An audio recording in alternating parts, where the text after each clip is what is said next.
Hi Virgo, kamusta kayo? Hope you're all doing well and welcome to 1111 Pinoy Tarot. This is a general reading for love or romantic situation. Just take what resonates for you at huwag ipilit itugma kung hindi para sa'yo. Please subscribe, like, comment, and share, and please tap the bell for updates. Maraming salamat sa'yo, Virgo. Tingnan natin ano yung energy ng person mo towards you. How does your person feel about you? Virgo. Anong energy ng person mo towards you?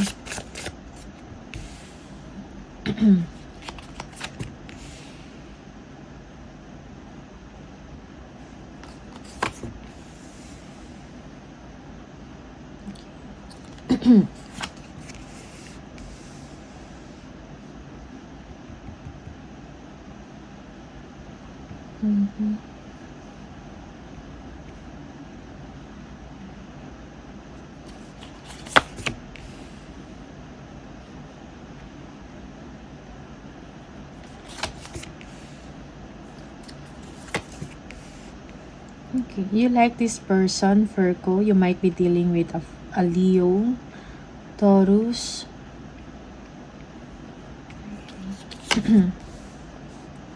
Pisces, for some of you.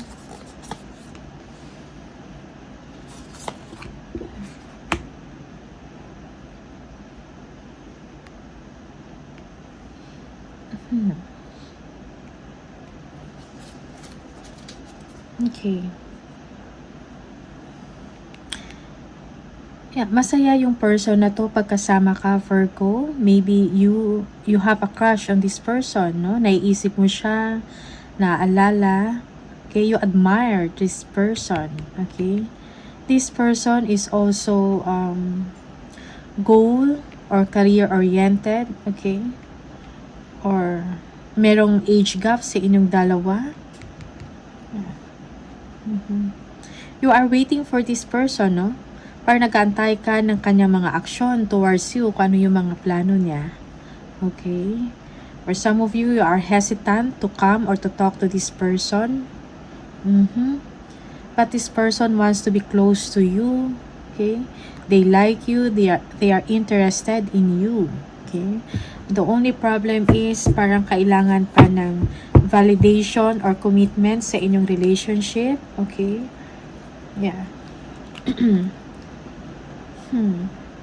There is something, meron kang gustong sabihin, or meron kang something na dinidesire, but you are not telling it, you are not, parang hindi mo sinasabi or inaamin, something like that, no? Meron ganyang energy.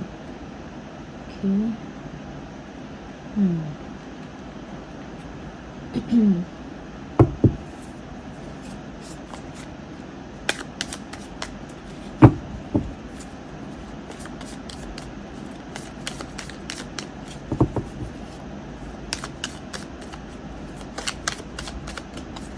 Tingnan natin. May something hidden, no? Siguro hindi mo lang to sinasabi or ina-express. You want to know something. You are waiting on him or her. 3 of Cups. Okay. Yeah, this person wants to be with you. Okay. 8 of Pentacles. Maybe you are working together, no? Yeah. Support group. Okay, friends. Or parang circle of friends, okay? Para magkasama kayo nito. Something like that. Maybe sa work.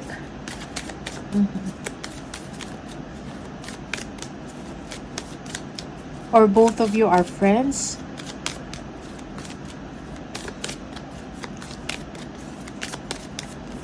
Tingnan natin yung the sun. Oh, confirmation. The sun. Okay. Maybe this person wants to have a family with you, no? Oh, okay. Yeah. Merong lust or unhealthy na connection or relationship. Okay.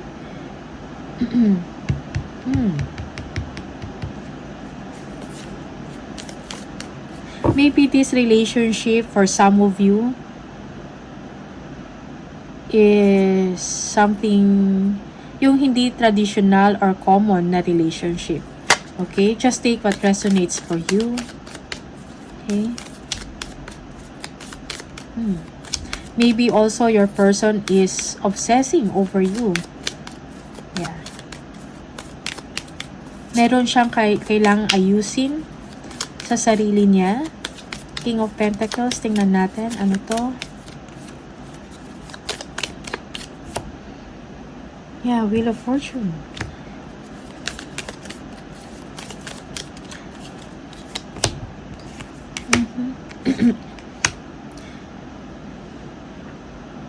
Maybe your person is also hoping to have a serious relationship with you or a commitment. Yeah. And it's just a matter of time or nag-aantay lang din siya ng tamang panahon. He or she is being patient sa kanyang situation. Okay? Ten of Cups. You are the person na pwede niyang dependahan. Okay?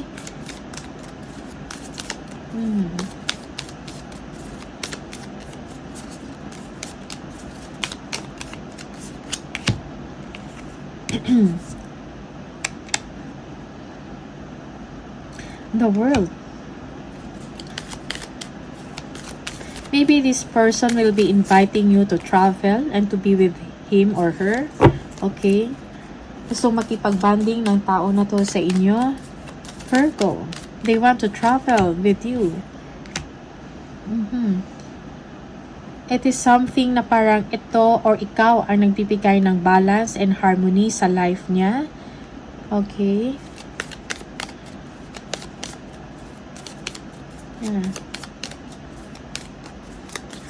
Yeah, this person wants a serious, no? Or commitment with you. Okay. And naglulook forward siya ng isang magandang pagbabago, okay, a turn of events sa situation niya, okay, para makasama ka. Three of Swords. You are hurting. For some of you, Virgo, you are disappointed. Okay, about why? Okay. I get my Three of Swords.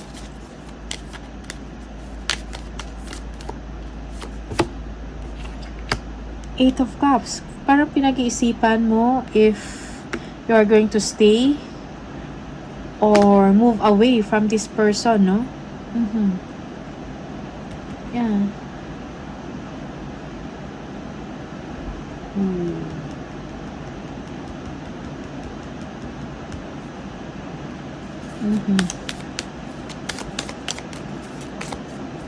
You feel that you are not fulfilled in the situation.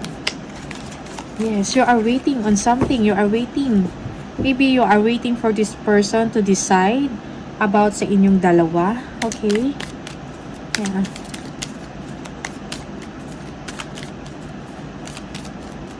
You admire this person, crush mo siya or something like that. Okay? But you want something more that this person cannot give you. It's like parang nag-aantay din ng tamang shift or a major change sa kanyang sitwasyon to move forward, no? With you. Okay? Yeah. You want to be with this person. You are looking for future chances. You're excited ka to be with this person, Virgo. The Hangman.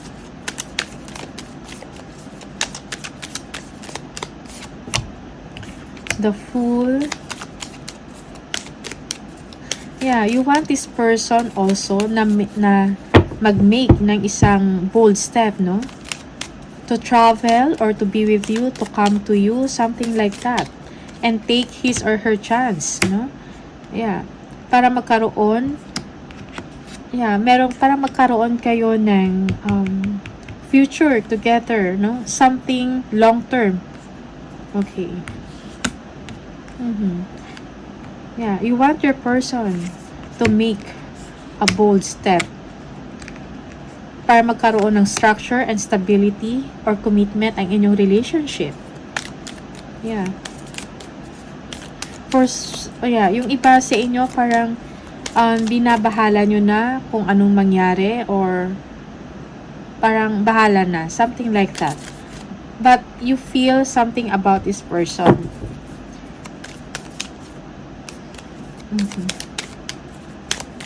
Meron kang pinag-iisipan, yes. If you're going to make a move, no, ikaw yung mag-initiate, no, mag-take ng action towards them.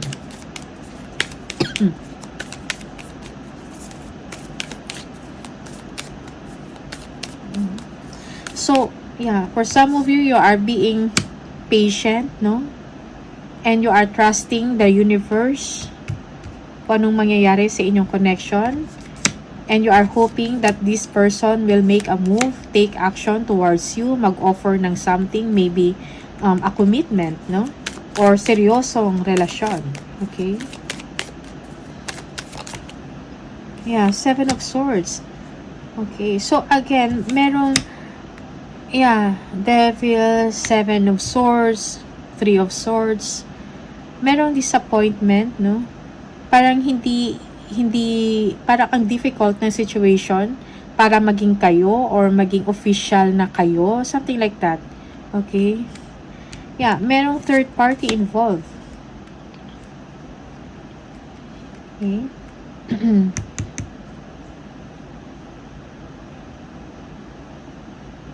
Or for some of you,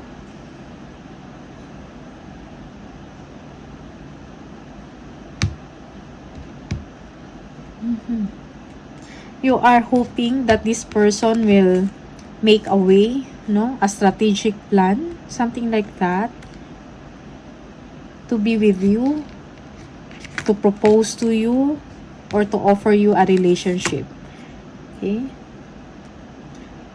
You're hoping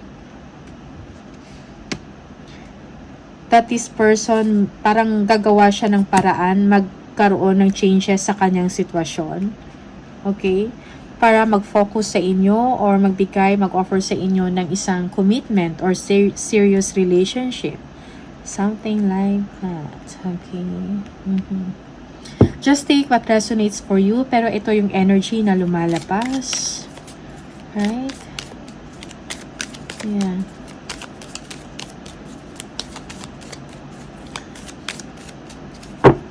Merong something unhealthy in this situation. Okay? This person is attracted to you. Okay? Maybe physically also.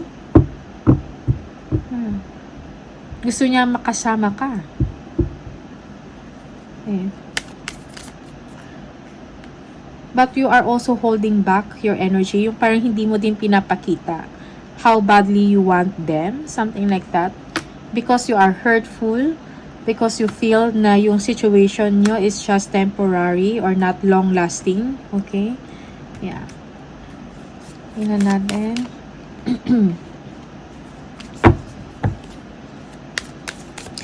So, basically, you want to improve, no? You want long-term commitment with this person or a serious relationship with this person.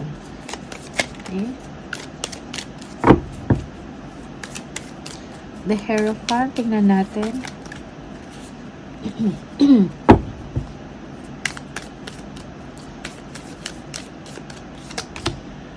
The Star. So parang ito yung dream person or ito yung tao na gusto mong makasama. Pero merong challenge. It's because parang walang commitment. Okay? And you want to heal. Parang gusto mong ayusin yung sitwasyon na to or malagay sa ayos yung inyong connection or relationship. Okay? So, parang nagbibigay ito ng worries, no? Sa inyo. You are expecting the worst about the relationship.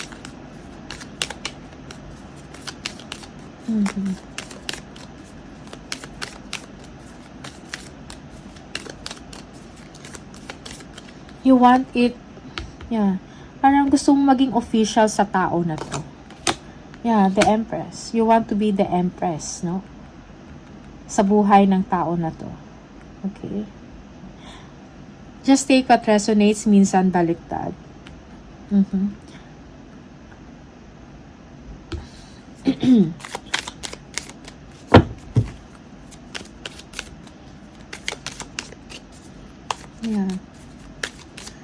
I think yung challenge dito is a part ng person mo. Okay? There is someone also involved in the situation. Okay? Maybe this person is already committed to someone. Okay? Nine of Swords, tingnan natin.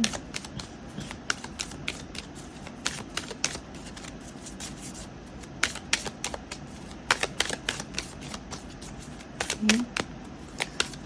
Yeah. King of Swords. Okay.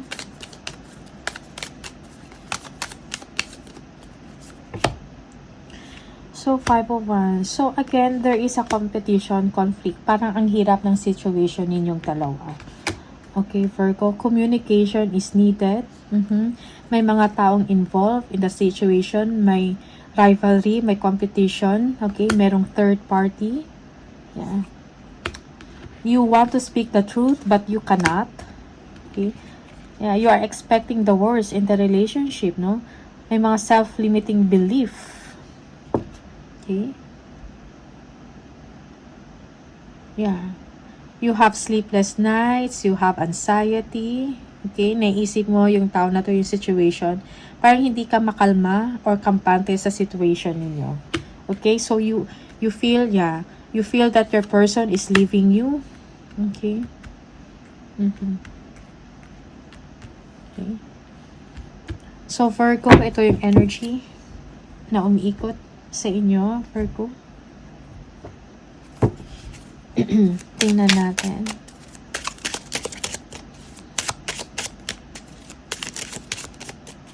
Yeah, a decision is needed also in the situation. And ito yung inaantay mo.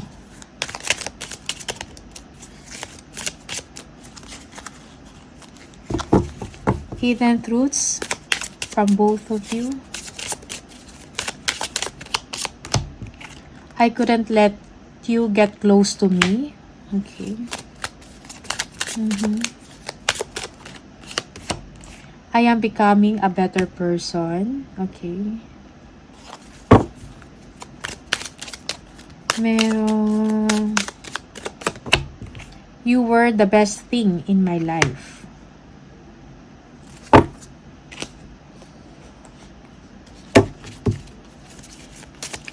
Additional message.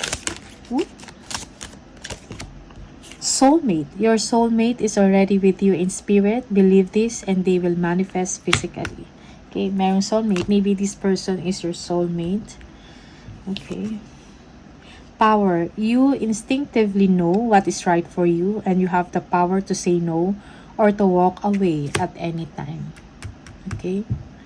Yeah, so you have the power. It's up to you, Virgo. Okay. Choose what is best for you. Okay. So, Virgo, all the best. Maraming salamat and I'll see you on the next video. Bye!